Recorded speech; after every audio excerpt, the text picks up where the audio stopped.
From the Popcorn Talk Network, the online broadcast network for movie talk, and the schmoes know, this is Meet the Movie Press, roundtable movie news and commentary from the industry's premier film journalists. TGIF, MTMP, hashtag that shit out right now, because thank God it's Friday, it's Meet the Movie Press, and I am back. I am Mark Reilly, editor-in-chief of schmoesknow.com. With me, as always, Jeff Sneider, film reporter, The Wrap. Oh, yeah. Man, guys, thanks for all the tweets last week that you missed me. But that was a great show, Jeff, with Josh Dickey. I mean, whew. Josh and I go way back, so we've got some chemistry. Yeah, you do. I mean, nothing can touch us, Mark. No. But Dickey did a great job. Got close. The fans were like, hey, he should be a co-host. And I was like, wait a minute. As I was lifting boxes, and I got these tweets, he should be a co-host. Really, guys? No, I'm kidding. Yeah, seriously. Come on. We're glad to have you back, Mark. Thank you. And guys, how'd the move go? The move was sucky. It was sucky. Budget truck rental sent me to the wrong drop-off location for the truck. Oh, no. Okay. I ended up driving around for 3 hours looking for a place. Nobody on budget could figure it out. And then they charged me an extra day for their mess up. Guys, don't use budget. Nope. Guess what, budget? You just made the wrong enemy. But don't use Penske either. And don't use Penske. Do U-Haul. U-Haul. But by the way, I have to ask, how do you do driving those things? Because I'm terrified whenever I have to drive a moving truck. I'm scared shitless when I'm driving those things. I mean, I would take these turns thinking I had plenty of time, and if there was anything near that turn, I would clip it every time. We're talking trees, curbs, no cars, thankfully, and no human beings. Hey, Phil, is the feed working? Because I'm seeing nothing here, and I did get. Oh, it looks like we're okay. Am I just going to refresh? Sorry to bring the technical difficulties live on air, but that's what we do here. I think we're here. Okay, good. Okay. Anyways, guys, thanks again for joining us. This is Meet the Movie Press on the Popcorn Talk Network.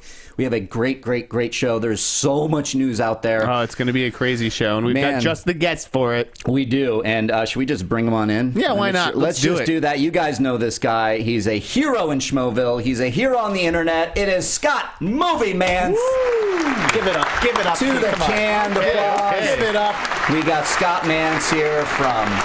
I like the everywhere. I like the enthusiasm. We got him, especially from Profiles with Malone and Mantz on the Popcorn Talk Network. Yeah, it's a good one. It's a good show, right? It's a good show. We work hard on Profiles. It's a great show. It's one of my favorites. I am not, sadly, a big podcast listener, because there's so many of my friends out there and doing this, but I do listen to Profiles every week. I'll tell you, every time we do an episode of Profiles, we walk out of here, we are so pumped. We are so proud of that show. I mean, we could just sit here and talk about movies, but the way we structure the show, the way the fans, the profilers, we call them, they're so supportive. They're so into it, doing these brackets and chiming in, and then we be getting these great guests. I mean, Michael Douglas called in to talk about Jack Nicholson. Let's just start right there, okay? Because, Mantz, a lot of people know who you are. They know what you do. You've been around Schmoville. You've been around the whole internet. You've been doing this for years. He's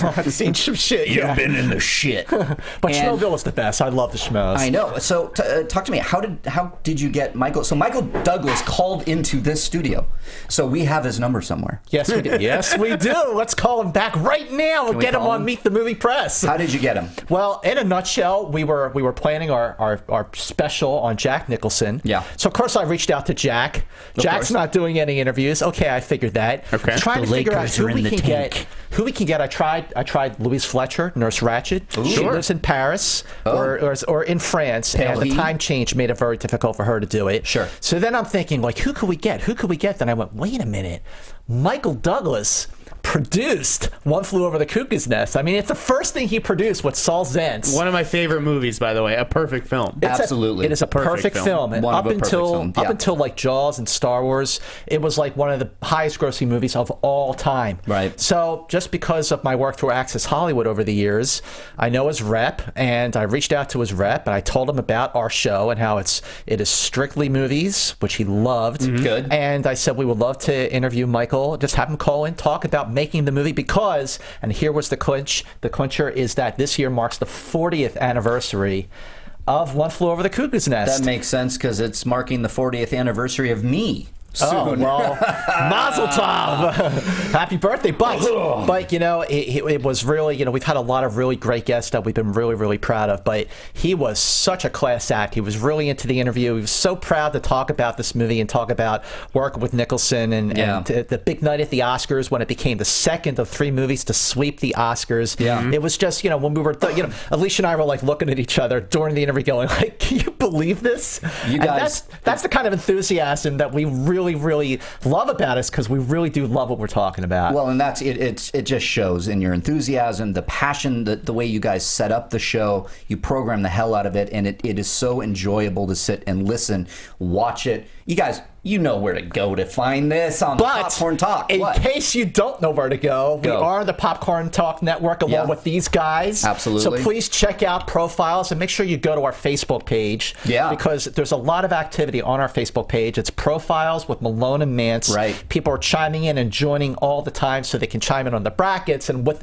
you know, we read the user comments on the show, what they love about the movies. Yeah, it's they're really, as much a part of Profiles as we are. It's a fun interactive, and I love seeing the brackets pop up. And when you guys are getting geared up to do a show, I mean, it takes over my Facebook feed. It's great. We love it. It's awesome. I would just listen to Alicia read the phone book with that accent. She's amazing too. I would too. You guys complement each other very well. She's a good team. Yeah. Alicia, Malone, and Movie Mantz, we're the best. You're the best. Yes. Well, thanks for the plug, fellas. All right, guys. Let's talk about some of this week's movie news, because it was pretty wild. Where do you want to start, Mark? I want you to pick, because we came in and Jeff, Mr. Sneider, you were just like, here we go. So I want to hear, let's start because... Well, I think we should probably start with the Transformers universe. Let's do that. Now who did they bring in? They brought in Akiva... Right? Akiva Goldsman. Akiva Goldsman, the Oscar-winning screenwriter of A Beautiful Mind. Right, that's how they sold it. Yeah, it's now part of the Transformers universe. Which, okay, it's a good call to bring in somebody of that. Absolutely agree. Now, I do not... You guys know me and my Transformers. I do not like the movies. I like the first one. The first one is very, very good. I like the first one, and I take that back. I did enjoy the third one. The fourth one was a big steaming pile of you-know-what. I want Michael Bay out. I want Michael Bay out. Michael Bay should want out. I mean, this guy has made that movie 4 times. Just go and do something else. Which he is with 13 hours. Well, every time the truck backs up to his place with all that money, beep, beep, beep, I think he's like, okay, I'll direct one more. But he did his job. He set the franchise in motion. Now we have the shared universe, which is interesting to me. I've heard a number of different rumors to start. Can you say any of those rumors? Or? I've heard a Cybertron movie. Okay. Takes place all on Cybertron. Maybe it's a prequel to the war with the Decepticons and the Autobots and how they got to Earth. I don't know. I think that could work. Absolutely. G.I. Joe, I hear all the time, and this like G.I. Joe Transformers shared universe.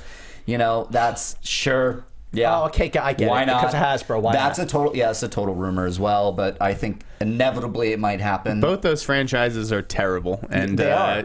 Why not just smush them together and see if we can find something else? The first Transformers was okay, and mainly because of Shia. Yeah. And the other 3 movies are complete garbage. Well, what I liked about the first movie was it really did tell a story. It wasn't as manic as the second, third, and fourth movies were. And I think the addition of Akiva Goldsman to sort of come in and sort of be like the showrunner for the Transformers universe, you know, the sequels and the further spin-offs, I feel like it's a good thing because, you know, he could do obviously a very character-driven film like A Beautiful Mind. But I got to tell you, I loved I Am Legend, which he wrote the screenplay for based on the Richard Matheson story. That's a great movie. I do like that movie. I Am Legend is a fantastic film. It's my favorite Will Smith movie, one of the best movies of 2007 when it came out December 14th. And that's right. By the way, Encyclopedia Britannica over here. I don't know, man. I like Rain Man when it comes to that. I can't believe that we're talking about Akiva Goldsman like this. I mean, Akiva Goldsman, don't get me wrong, is very talented and has done some incredible movies. He's also done some stinkers. Are we serious? This guy's completely out of touch. He is not the guy who's going to save the Transformers. Well, that's true. But let's not forget he did write the Batman and Robin, which is the worst superhero movie of all time. And look, I think the Transformers franchise needs to be saved in a creative direction. It does not need to be saved with financials because it kills everywhere it goes. I mean, it just obliterated again. Yes, but the domestic grosses have been falling. Yes, it has. It has, because I think it's just the same movie over and over again. Right, so American audiences are tired of it, but international audiences love it, and it's only getting bigger overseas. Yeah, that's true. Well, so that's why they're making these movies. These spectacles, these Hollywood special effects-driven spectacles, are absolutely hitting overseas. And oftentimes, like with Harry Potter and Transformers, the international gross is 2, sometimes 3 times what the domestic gross is. Yeah. Right. So as long as that keeps happening, they're going to keep on doing it, which is why this is happening with Transformers. Yeah. So, I mean, guys, we're live on the youtube.com/Popcorn Talk Network. Meet the Movie Press. We're live. We're in the chat room. I see all of you saying Cocaine Donkey is in the house. Cocaine Donkey, hello, profilers. There you go. I have no idea who that is. So, drop in your thoughts, which you're doing, about this Transformers shared universe. Are you guys going to be, waiting on bated breath for this? Are you like rolling your eyes like I am? Guys, just another quick, what do you think? Do you think it's going to be good? Do you want this, or do you think they should just bury Transformers?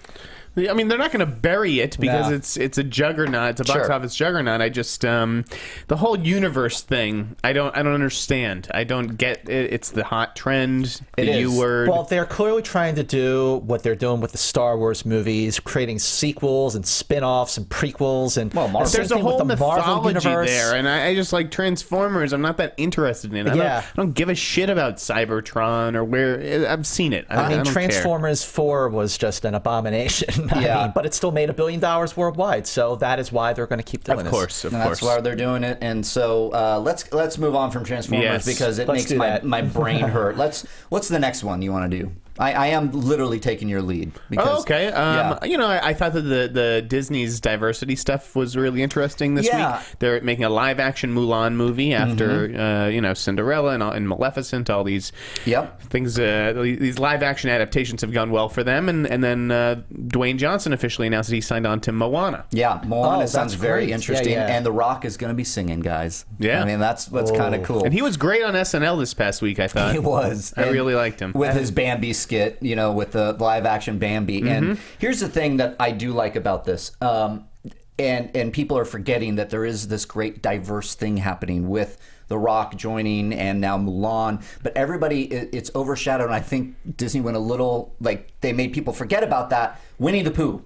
Live action coming. That came out yesterday, Okay, so everybody is now saying that every movie is being, I think it overshadowed the fact that Mulan is getting made, which is a great movie, which is a great character in Mulan, and I think with the diversity angle is very fascinating. I love that. And Mulan is a sort of Cinderella story in itself. Absolutely. So it's perfect. So it's great, but the fans are clamoring. I posted Winnie the Pooh, and everybody's like, get ready for Aladdin. Get ready for, Right. I made a joke to my writers that we're going to get Robin Hood with mocap foxes next.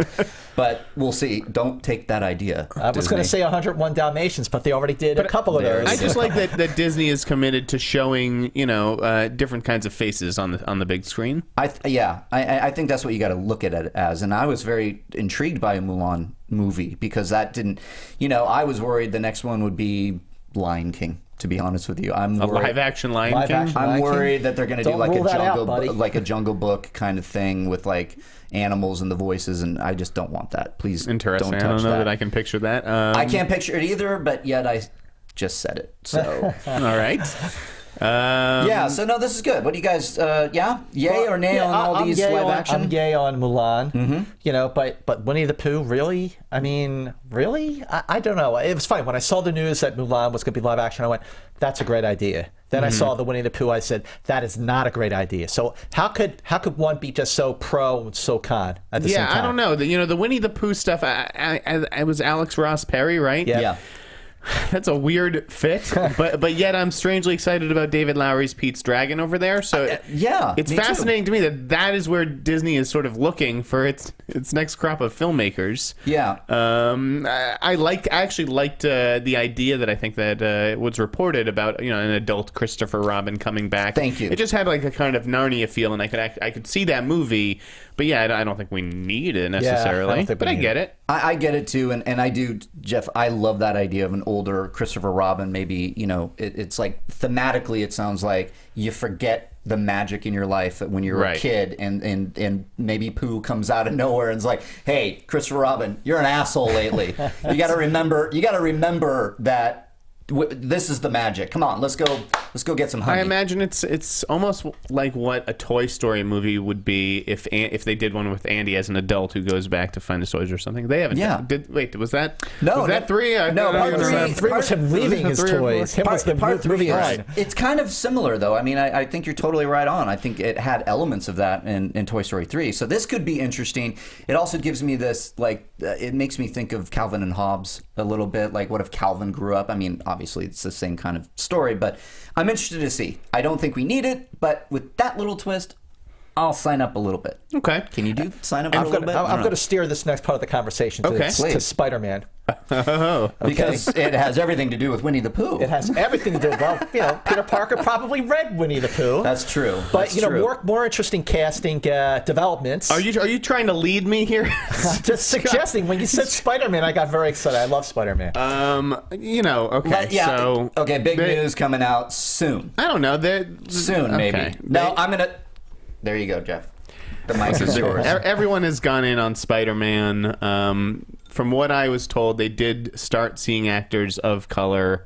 Now that things have sort of been narrowed down a little bit, it seems like only young white actors are going in. Around 15 to 18. They're that young. Yeah, they're young. Good. Well, that's smart, because when Andrew Garfield signed on, he was already in his late 20s. Yeah. Mm-hmm. So how many movies could he really have done playing a teenager? Mm-hmm. But if you cast a teenager playing a teenager, then this guy's going to stick around for at least 4 movies. Right. I'm sure they hope so. Yeah. So they are looking for and there aren't many stars that age who can carry something as big as Spider-Man. Mm-hmm. One who has that kind of profile. Mm-hmm. May or may not be Asa Butterfield. Guys, the star of Ender's Game, and he's got Tim Burton's movie, Miss Peregrine's Home for Peculiar Children. Yes. Right. So let me get this straight, Jeff. Are you dropping names, scoops right now, or just things you've heard, which can be a scoop, by the way? Listen, just things I've heard, because again, if I thought it was really, a done deal, or just whatever, if I thought he was the clear-cut frontrunner, you wouldn't be talking. It would be on the wrap. Yes, absolutely. So it's a rumor that I have heard out there from multiple people, including some agency folks. Yeah. He's certainly not the only one. No. You just think about movies of the past 5 years that have had young leads. What about Logan Lerman? I mean, before Andrew Garfield signed on, he had tested. And I remember at Access Hollywood, we actually asked him about it. And he was like, man, I have my fingers crossed. He really, really wanted it, but he lost out to Garfield. Okay. But I still think he's young enough to pull it off. And I also think he has the acting chops to pull it off, because I thought he was great in Fury with Brad Pitt. He was great. He does. He just, I don't know. To me, Asa Butterfield, think about Asa Butterfield. I think he's a very fine actor. Mm-hmm. But I'll tell you, he grew like a foot in a year. Mm-hmm. Okay, when I interviewed him for Let Me In, mm-hmm. and then he hit his growth for Ender's Game. Boy, did he have a growth spurt. I think Peter Parker... Is he in Let Me In? He's in Let Me In. Not Let the Right One In. He's in Let Me In. Really? Yeah, Let Me In. Look it up. Let Me In. Yeah, maybe he was. With Chloe Moritz? Yeah, You're not thinking of Cody Smith McPhee, buddy? Oh, yeah, you're right. It is Cody Smith McPhee. Cody Smith McPhee. I was wrong. There it is. Cody Smith McPhee. Hey, maybe he went in too. Who knows? Maybe maybe he did, yeah. They look alike. Asa Butterfield. From Hugo. Yes. That's the one. Hugo. Yes. And Ender's Game. Yes, Hugo. Hugo to Ender's Game, he shut up. Yeah, so he's a good show. I actually like him a lot for that. And guys, again, this is just things that Jeff is hearing in his beat. It's not, and so I'm sure there's going to be some reporters out there that I pressed his team for answers, and they're just like, we're not going to talk about that. I just want to say one thing: you got to follow this guy on Twitter. His tweets at your own risk. So entertaining. I swear to God, I just love following Jeff Sneider on Twitter. I do too. Yeah, it's a lot of fun. So again, that's just one of the names. We've heard a young TV actor on a very big hit sitcom. Guys, put 2 and 2 together there. There's a lot of young kids on sitcoms, so can we say? I don't know. If it's just speculation, say it. I'll let people run wild. The initials would be NG. Ooh, okay. There you go, There's guys. a tease. NG. There's a tease. The show name or the name of the actor? The name of the young actor. There you go, guys. Who I heard has gone in. There you go, guys. There's an egg for you to take on your Easter egg hunt. Go look for the golden egg. And then there was one name that we had heard that was denied, and so there's really no point in putting that out there. But okay. a star of a big, I guess it was a big Warner Brothers movie. Big Warner Brothers movie. Right. Speaking of big Warner Brothers movies, though, let's do that. All right. So I don't know if you guys follow. I hope that you all do. El Mayimbe on Latino Review. On Twitter, he does these awesome Ask El Mayimbe sessions, and last night he was sort of teasing, a lot of cool news, and he had mentioned that he had heard 2 directors for what was it? Was it The Flash? The Flash. That's what. He had mentioned that. Yes. And so we've just heard, a bit of a tug of war going on between who and who.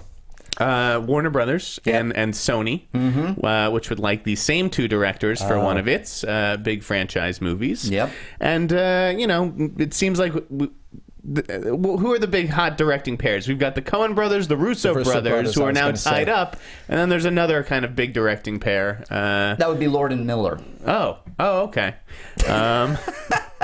And that would be interesting if that's a big directing. Were. Are you talking about? I see what you did there. Yeah, but if maybe Warner Brothers wanted them for The Flash and Sony wanted them for a Ghostbusters movie, which would Lord and Miller do? Right, because we've already heard the news broke of this shared universe. Getting back to the dreaded U word, the shared U word.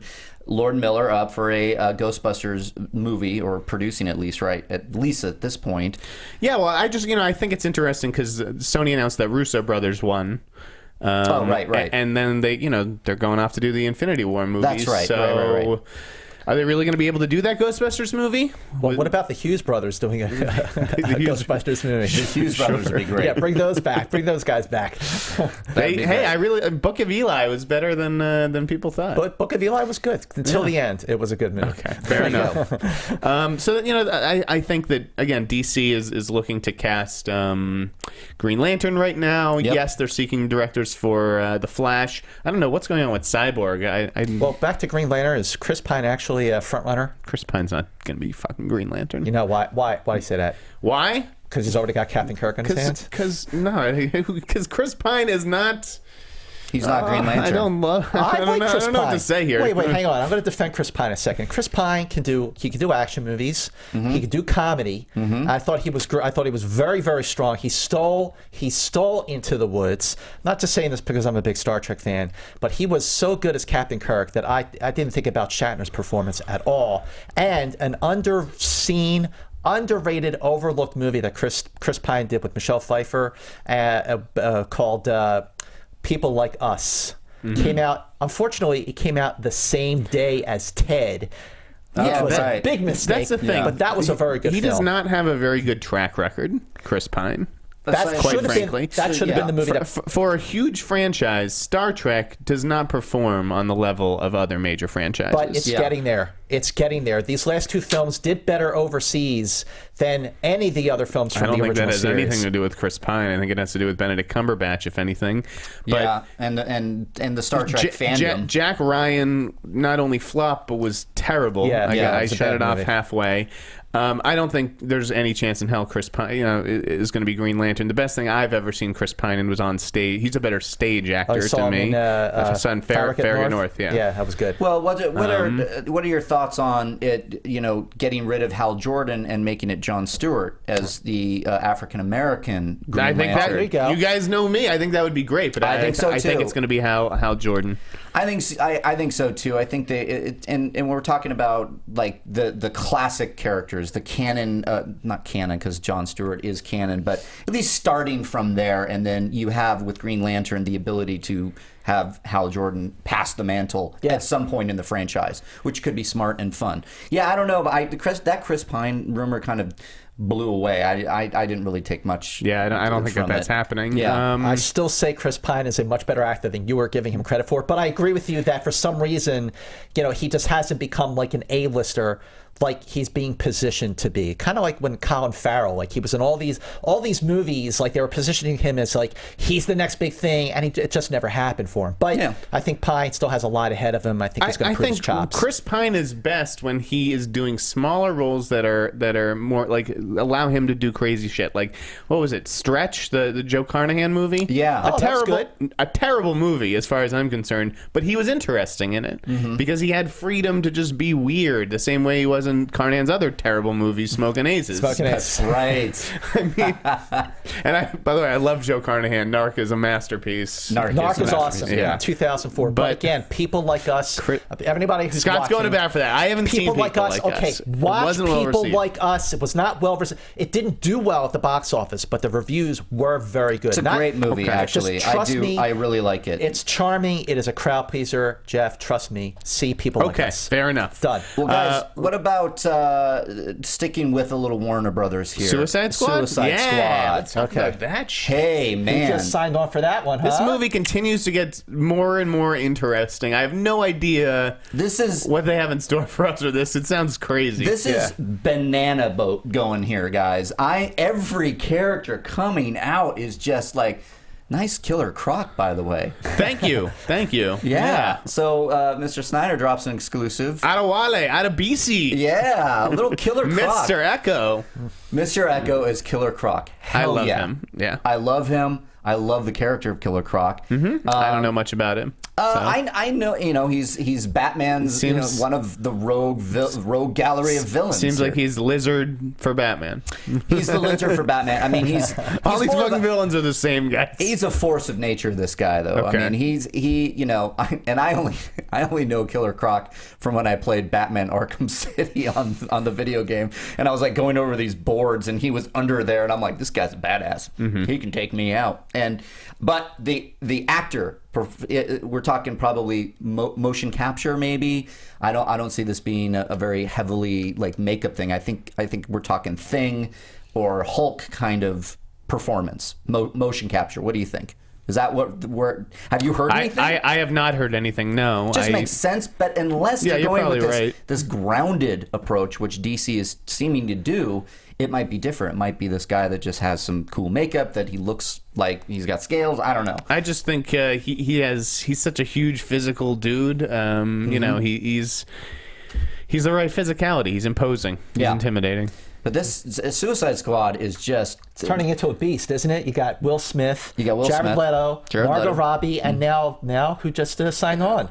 Oh yeah, Scott Eastwood. So El Niembe drops this. That's right. That came over from Latino Review, and they said he's going to be playing what? Steve Trevor? Is that Steve Trevor? Yeah, which is Wonder Woman. Wonder Woman's love interest. Love interest. Yeah, he's not Wonder Woman. He's not a cross-dresser. He is not Wonder Woman. Do not print that. That is not true.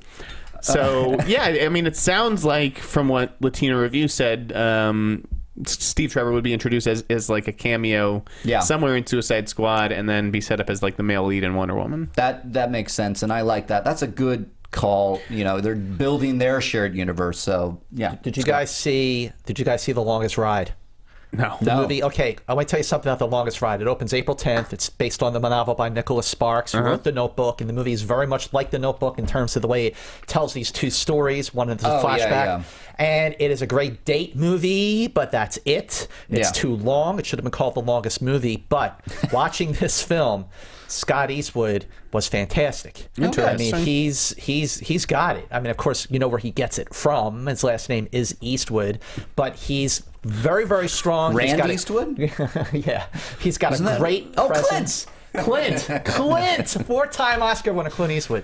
He's really got the chops, and he elevated the material. I went into this movie thinking, oh, this is going to be awful, and it was watchable because he was very strong in it. Interesting. So the guy, it's a start. You know, he's done other films. He was in Fury as well. How's Ben Walker in that movie? He's in there, right? He's in it. I mean, but he's fine. I'll tell you who I liked was Jack Houston. Okay, interesting. Jack Houston.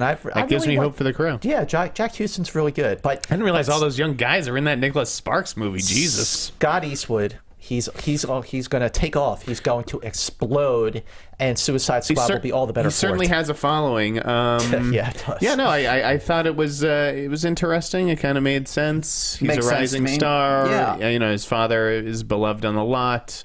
Well, I don't know if that had anything to do with it, but I find it interesting to get to the Meet the Movie press aspect of this, is that I was watching Twitter go crazy with Jeff. You were dropping your scoop on Suicide Squad. El Miembe is like, you guys are tag teaming. What's like the process of that? Like, not the process, because I know you guys aren't talking to each other. I know that you guys have, well, I know you're talking, but not like, are you, maybe you are. Wait a minute, that look gave you. We help each other out from time to time. There you go. That's what I was kind of hinting at. There are things that those guys can get answered that I can't, and there are things I can get answered that you know, people may not return their phone calls or whatever. So you ever send a little fire off a tweet, a DM, like, hey, I'm hearing this. Are you hearing this? Yeah, you know, there's a mutual reciprocation there, I think. Yeah. Because, you guys there was some retweets happening. There's some brotherly love out there on Twitter for Suicide Squad. I really enjoyed the scoops that El Miembe does, and, of course, your scoops. I watch them, obviously, very tightly. The Sneider, at the Sneider on Twitter, the Sneider. And speaking of like young guys like Scott Eastwood, I thought it was really interesting that Stephen Amell was cast as Casey Jones in the Teenage Mutant Ninja Turtles movie. I got a lot of guys out there. Thank you for asking my opinion. I don't have one because I don't watch Arrow. He looks good. He looks like a good actor when I see a commercial flash across the screen. I think I've only seen the Arrow pilot, I'm not that familiar with Stephen Amell. Justin Kroll broke that at Variety. Yeah. But the photo that he tweeted out of Casey Jones was sick. Yeah. Well, also, Stephen Amell, before I even started watching Arrow, he was on Hung. Right. Which I thought was a really good show. Scott made sure to watch every week. Yeah, I watched Hung every week. I watched the first season of Hung, sure. But no, that movie was that show was really, really good. And when I remember when I was watching, I was like, well, who is this guy? I mean, he's ripped. Yeah. So when he was cast as Arrow, I was like, oh, that's great casting. I don't know. I got to tell you, Teenage Mutant Ninja Turtles was never my thing. Okay. I mean, I grew up with Marvel, in the 70s and 80s. I, read some DC, never got into the Turtles, didn't care for any of the New Line films, thought the Paramount movie was barely watchable. I tolerated it. I didn't want to kill myself after it was over, but it did well. Now they're moving forward with the sequel, so there you go. Win for Paramount. Movie Mantz didn't want to kill himself after. No, I think it's great. I love, I grew up. That hit my sweet spot growing up. Oh, really? Yeah. I just don't get it, man. No, because I was at that age where I played with the toys, so when, four guys in rubber suits come out. And you ate pizza. Yeah, and I ate pizza. I was like, yeah, I'm in for this, so I didn't walk out of there going, phew, and put the syringe away because I didn't want to kill myself. I liked it. I thought it did its job, so to speak. I didn't think it was great. I like that we're getting more of we're going to get Casey Jones, and I hear Bebop and Rocksteady, the big beast characters. I think it'll be fun. I think that they sort of the first one was better than I expected in this Turtles series. Me too. I thought the same. I think they need to liven it up a bit, and I think that's what they're doing with Casey Jones. And they're putting in the classic Turtles figures. Yes. I would still love to see, what was it, Krang? Whatever. Oh yeah, Krang, that big. Yeah, I think that would be so interesting to see on screen. Yeah. But yeah, you know what? For a kid's series, there are worse ones out there. Thank you. Yeah. That's a backhanded compliment. Sure. And I'll take it. Moving to a more serious type of movie. Yeah. Okay. What do we think of Mark Wahlberg doing a Boston Marathon bombing movie called Patriots Day? Okay. Here's the thing about that. I got something to say about doing movies about something like that so close to when the event actually happened. A little too soon. Way too soon. Even before people started chiming in with their 9/11 films. On the 5th anniversary of 9/11, you had United 93, which is a superb excellent masterpiece. Movie, absolutely. And so devastating. And then you had World Trade Center with Nicolas Cage, directed by Oliver Stone, which was good. It was good. It wasn't right. I'll tell you, man, watching United 93. 5 years after 9/11, I couldn't. It was very, very hard to watch. I've seen it once. It was just way too damn soon. And a year before those two films hit theaters, War of the Worlds Steven Spielberg's movie, which was a not very subtle take on 9/11. It was too damn soon. Seeing the plastered pictures missing and the ash, that people covered with ash, and the debris falling from the sky. It evoked images that were just it was too raw. And now you're talking about doing a Boston Marathon bombing, like a movie less than 2 or 3 years after it happened. The story is still going. Yeah, exactly. The trial is still happening for this guy, the brother, and so the question I would say is it too soon? Yes. To me it is, and I'm a Boston guy, so maybe I'm too close to it. I just think I'm like cynical about it, just because at one point another project had Casey Affleck, and then this project has Mark Wahlberg, and it's like, well, if we just get like a sort of Boston boy, then the city will forgive us or whatever. It just feels cheap. It feels like something about it rubs me the wrong way. It's rubbing me people are trying to profit off this kind of horrible tragedy. Well, yeah. I mean, like the first thing I saw when I saw when I heard the news, oh no, like it's just that gut reaction. No, too soon. No way. Too soon. Didn't. And just like now they're like racing against each other, like fast track it. World Trade Center, United 93. Now those two movies were completely different in all the right ways. And I watched part of United 93 a little more recently, and now that it's been 14 years instead of 5, but still it's the kind of movie, like, how many times are you going to want to watch a movie like this? Right. I mean, both of those films. Whatever happens, whether the movie's good or bad, it's kind of it's just. But you only watch those movies once. Yep. No one's like, oh, you want to watch it again? Yeah. Let's watch tragedy over and over. No, I mean, I know that happens with the footage sometimes, and it would make an interesting movie. I'm not going to deny that. Like Hollywood, as that shit unfolded, you're like, this would be a crazy movie. As a procedural, it could work. Right. As a procedural, and I would say as an HBO movie. Because that's where something like that would belong, is on HBO. Because it's a theatrical film. Who's going to line up for that? The idea of turning it into like a thriller, like a sort of action thriller, a man on the run, and the cops, like with the manhunt, and it's like, what happened to the victims and the real people that were affected? Yeah, I'm totally with you. It sounds very orchestrated. It sounds very cash grabby is not really what I want to go for, but it sounds that way. I don't know. I'm just not. And I wanted to talk. Let's take this opportunity to segue into Furious 7, which I saw last night. I went to an 11 o'clock show. Nice. And he's here. Forget that the movie was fun or it was stupid or ridiculous. This movie Universal Pictures did an amazing job with the end of that movie and Paul Walker. It was exactly what I wanted. That's what I'm hearing. Don't sweep it under the rug and pretend this didn't happen. Pay tribute to the man. The first letters that I want to see when that movie's over are for Paul Walker, and that's what you saw. Yep. Here's the thing about Furious 7. It's great.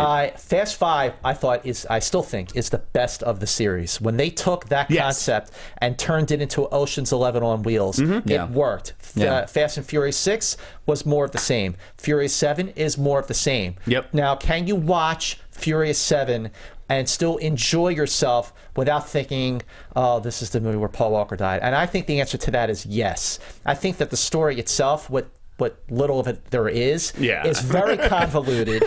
I honestly, halfway through the movie, I turned to my friend and I said, what the hell is this movie about? Of course, it doesn't matter. Idea. Right? Yeah. Okay, thank you. It's not just me. But it doesn't matter because it's all about the stunts and the car chases, and they are outrageous. But that last scene will leave a lump in your throat. The other thing about Furious 7, the other thing about Furious 7 is and I was walking out going geez, that story was so convoluted. What the hell was it about? But at the same time, I felt like the circumstances in which Universal had to redo and finish this film were unprecedented. Yep. I mean, so for the movie to actually turn out as well as it did and have an emotional heft that none of the other films had for obvious reasons is a testament to the filmmakers. Yeah, I completely agree. I mean, the movie turned out so much better than it deserved. James Wan did a great job. Yeah, he did a great job. And I've heard you really good things. You have not seen it. I have not seen it. Okay. Yeah, I didn't get to go to the press screening. I would like to see it. A little. You mean you didn't make the 7 o'clock press screening in Burbank? No, I did not. You saw an 11 o'clock show. Yeah, I saw. And he shows up. By the way, he shows up here. That's 9 right. a.m. That's right. You are dedicated. A machine because I wanted to be able to talk about it.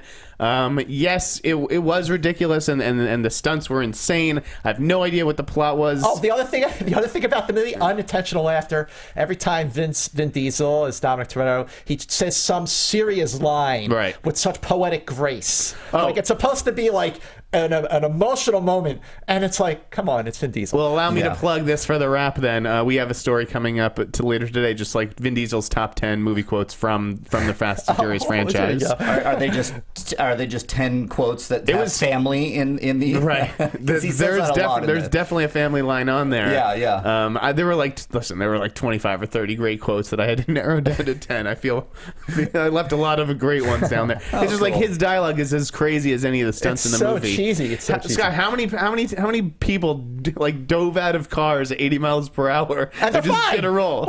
And no blood anywhere. This is almost a bloodless movie. Or it goes over a cliff and the car is tumbling end over end end, and the car explodes and they get out. And they just like brush off their shirts. Jesus, call insurance. That sucks. It's so preposterous. It's preposterous. Pretty insane. But that is the appeal of it. Is that how preposterous it is? And that's what I'm hearing. You can't take it seriously. That's what I'm hearing across the board. Is that, you know what? You're not going to look for this thing to be realistic. Kick your feet up, have some fun, and say goodbye to the great Paul Walker. But Vin Diesel actually seriously says that he thinks that Furious 7 will win the Oscar for Best Picture. Is he on dope? I think Vin Diesel said that knowing that the stupid media like us would turn that into headlines exactly, and his whole he did. I don't think that Vin Diesel believes that. Now, could you tell anything about the CGI with Paul? Well, like, were there? I was looking for it. I was looking for it. That's what's interesting. Because, like, at what point did he stop? At what point did the movie have to continue without him? So I was definitely looking for areas where his face was plastered over one of his brothers, or where you just couldn't tell the face. And a couple of the fights towards the end. Yeah. You did not get a good look at his face. Exactly. And it really seemed to me like the last half an hour of the movie, you see him running with his back to the camera, or those, and that fight takes place and there's a fan that's going. So like the shadow is constantly. You don't get a good look at him. And then the last scene, without spoiling anything, and this does not spoil anything, the very last scene, you do not see his face at all. And that clearly was where they used one of his brothers to fill in. Yeah. But it's an emotional moment. And I was looking for it, and again, the fact that I couldn't exactly tell for sure, another testament to the filmmakers for the character gets a great work. send off. It's just a great moment. It's like the film's fifth or sixth ending, but it really was touching, and I thought it was a very nice note to end on with Paul Walker. I really want to see it. I haven't been a big fan of the franchise, I'm not going to lie. It just hasn't hit me in that special way. Fast and Furious 4 was the first time that Paul Walker and Vin Diesel had made a movie together since the first one. And that just sort of like chugged along. But Fast 5, when they brought the everybody who was ever associated and turned it into a heist movie and turned it into Ocean's 11 on wheels, it was a brilliant stroke of luck for it. That was to turn out as well as it did.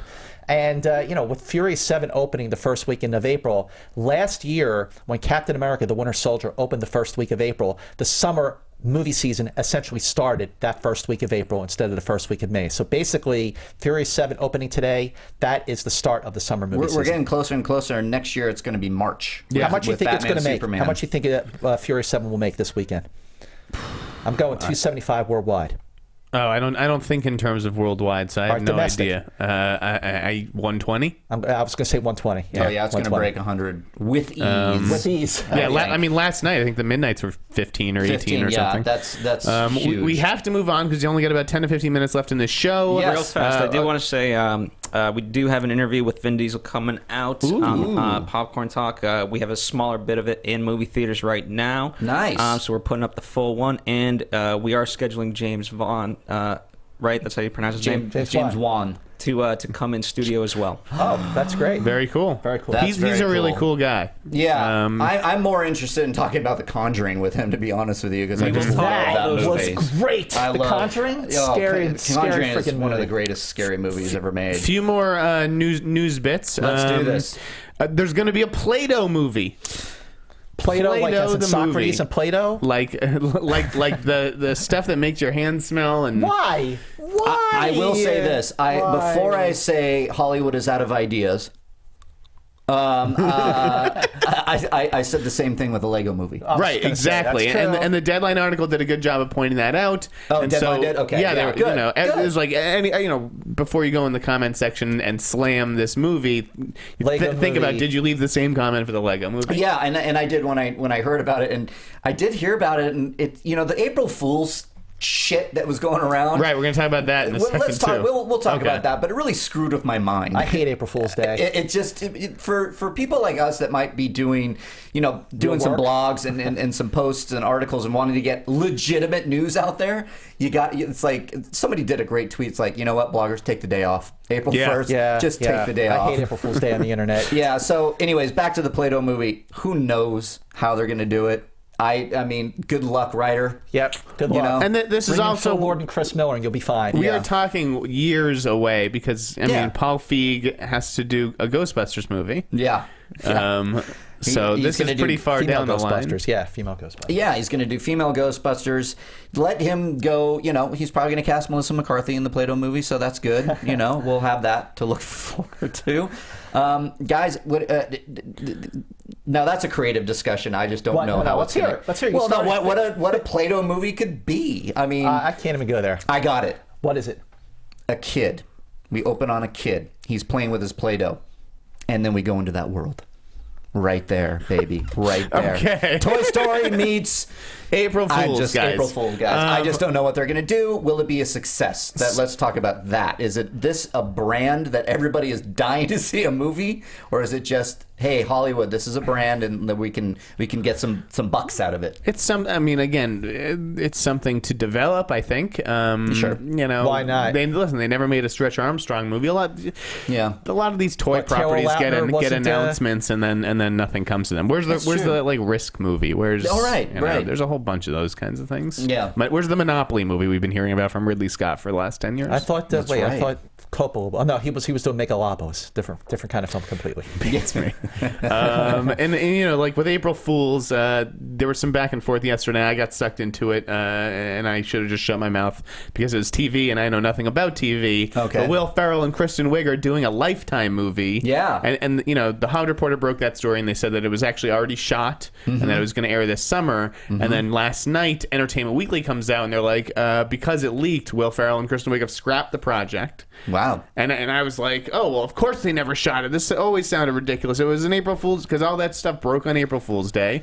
Right. And then sure enough, an hour later, it comes out like, no, this is definitely real. It actually has been shot. So even though Will and Kristen were quoted as being like, the movie's off, I can't. It's like the Tarantino stuff with the Hateful Eight. Yeah. So it was shot? Because I saw screenshots. It's in the can, yeah. So now they're not going to do it? I mean, come on. No, they are. They are going to do it. Yeah, it's going to be on Lifetime this summer. I mean, great.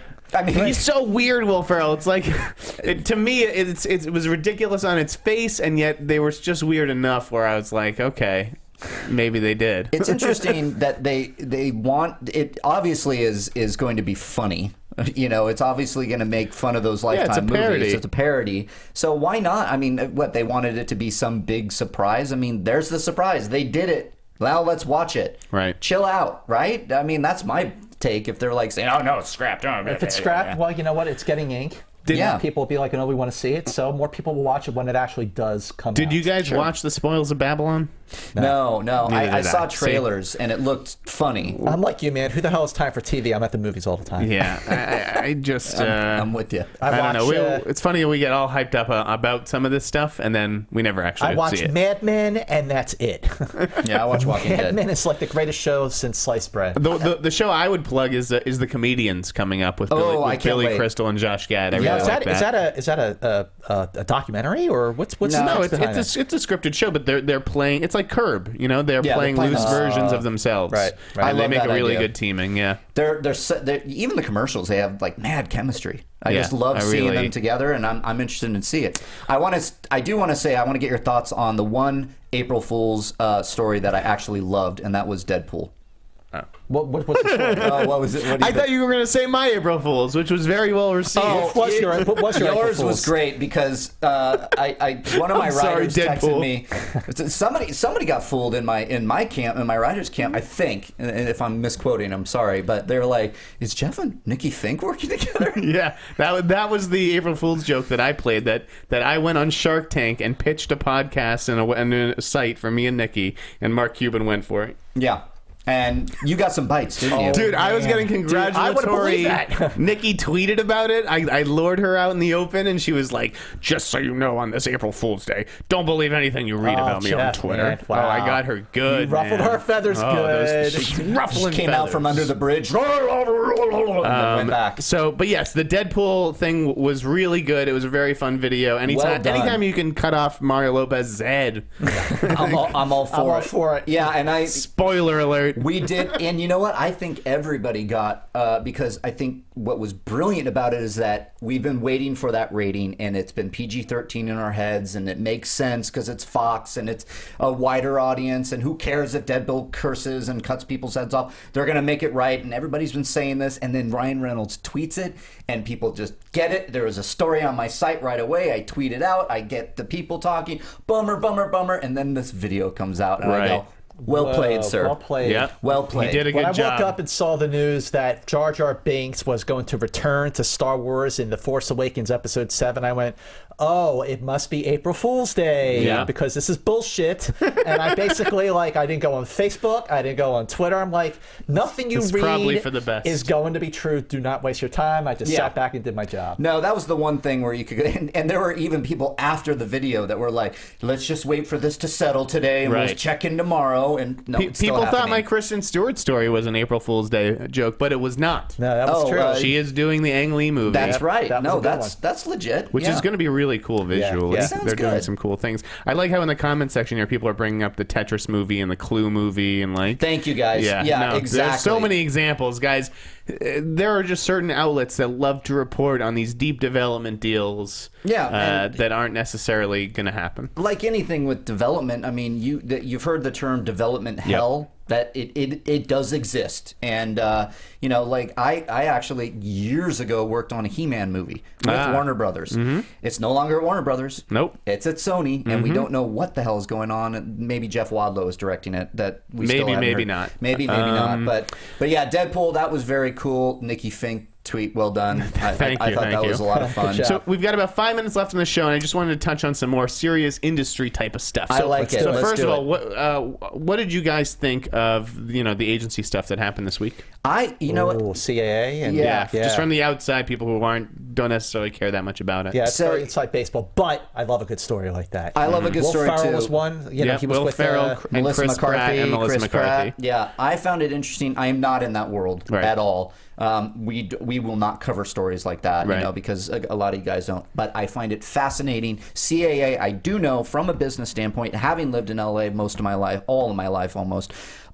They're the juggernaut agency. If you look at their office, people have compared it to the Death Star. They were the juggernaut agency. Now it's interesting. They are now. Exactly. ETA is up there. I mean, this is was it Jason Heyman was one of the big ones who jumped ship, as they say. Mm-hmm. See, I love reading stories like that. It was absolutely fascinating, guys, to be in the center of the storm, so to speak. Yeah. I was walking out to work on Tuesday morning when my phone started blowing up, and we got beat by 2 minutes on the story, but then we broke about a lot of news throughout the day. Mm-hmm. It was really like Jerry Maguire. It is the craziest agency defection since, in the last 15 years or whatever, since Ari Emanuel packed up to Star or Endeavor. Because I feel like most of our listeners might not know exactly what happened to start. Yeah, 5 top comedy agents, or just top agents, left CAA to go to UTA. Okay. 5 more left after them. Okay. There's probably going to be more. Mm-hmm. All these clients are in play. It's like a scene out of Entourage. Yeah, it really was crazy. And so on a final note, sort of what was the craziest thing about the week is that in the middle of an agency war, where you're never sure who to believe or what's going on. Mm-hmm. And this is really unfortunate, but I'm going to call them out here. Let's do it. Ooh. Yeah. in the middle of an agency war, the biggest lie that I was told this week was by Mike DeLuca, the president of production at Sony, who I called yesterday morning. I started getting tips from internal sources at Sony that he was leaving for a producing deal at Universal.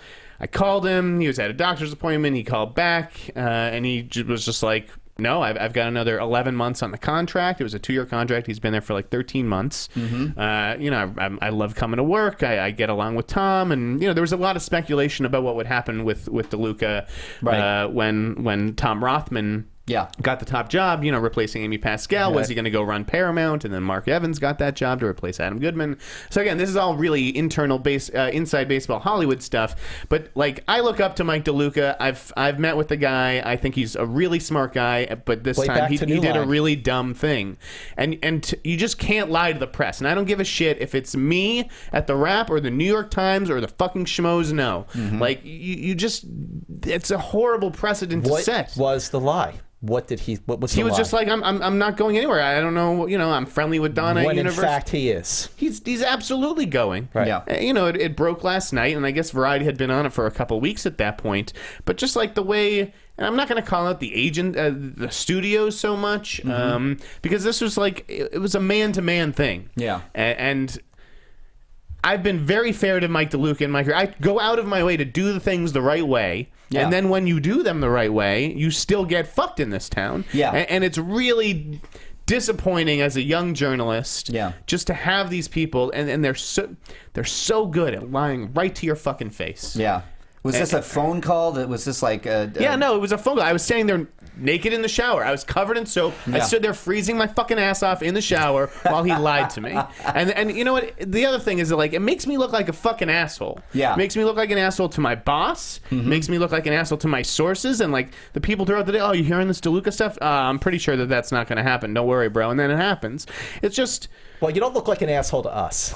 It's just, I hate to call him out personally because I like Mike, and I think he's brilliant. Yeah. And I think he should have taken over Sony. I wrote a whole column about it that we never ran. Yeah. But I think Mike DeLuca was absolutely the right call to steer Sony, and he didn't get it. I don't blame him for going over to Universal because he's making a ton. You make a ton more money producing movies than as a studio executive. And he's a producer on the 50 Shades movies, so he's going to go focus on that trilogy. It never made sense for him to be a studio exec unless he was going to run Sony one day. What do you think his agenda was with that lying to you like that? I mean, I think there's legal issues. I get that. Sure. It's like, I can't say anything. This deal's not done, whatever. But like, tell me either no comment. Right. Or, hey, I can't say anything at this time, or just like, hey, appeal. I'm a fucking fair guy. Appeal to my common decency and be like, can you just hold tight? And I would have, especially for a guy like Mike DeLuca. There you go. But hey, yes, but hold on. To call up and actively, lie to a reporter. Don't do it, guys. Don't like if you're an executive or a publicist. I'm telling you. The reporter will only resent you, and the next time that you have to say something, I'm not going to believe it. Yeah, there you go. I vow, sitting here right now, that I will never get on your bad side, my brother. You don't want to do it. There's and there was another incident this week where a publicist said to me, "Play ball," and you know what? It's like, I'm not here to play fucking ball. I don't work for you. Well, they said play ball. And you know what? Who said that? Yeah, who said that? I can't. I'm not going to name her. She said play ball here, and I'm like, play ball means do what I want. Right. Do what I want. That's what play ball means. Not do your job. And I'm fucking sick and tired of doing that. So here I am trying to say, Hollywood, I will give you a fair shot. Just treat me with some fucking respect. Treat me like a man. You know what you need to do, Jeff? Just to kind of get back into the real world. Watch profiles on Jack Nicholson. That's what we're going to do. With that interview with Michael Douglas, you'll feel so much better. It's good to get that off my chest. Thank you for letting me vent. Mike DeLuca. Movie Mance and the Sneider. Movie Mance knows how to steer it into the sign-off because that's... I appreciate that, Jeff, that you saying that because that is important. I find it odd that you had a good relationship and he did this, so that sucks. But I like the inside look at this. I'm trying not to take it so personally. Yeah, but guys out there, how can you not? Meet the Movie Press. I mean, this is what happens. You're not just reporting on movies. I mean, this is the business, the movie business. So, we're taking you inside, guys. Thanks for listening to another show. Be sure to rate, comment, subscribe, all that. Thank you, Scott Mantz, for coming on. Thanks for having me. Jeff Sneider at The Wrap. Good, yes. Mark Reilly at schmozno.com. You can follow me at Riley Around. And guys, yeah, what Jeff said, subscribe, rate, comment. Have a furious weekend, gang. Follow me on Movie Mantz and watch profiles with Malona Mantz. Woo! There you go. See you next week, guys. From producers Maria Menounos, Kevin Undergaro, Phil Svitek, and the entire Popcorn Talk Network, we would like to thank you for tuning in. For questions or comments, be sure to visit popcorntalk.com. I'm Sir Richard Wentworth, and this has been a presentation of the Popcorn Talk Network. The views expressed herein are those of the hosts only and do not necessarily reflect the views of the Popcorn Talk Network or its owners or principals.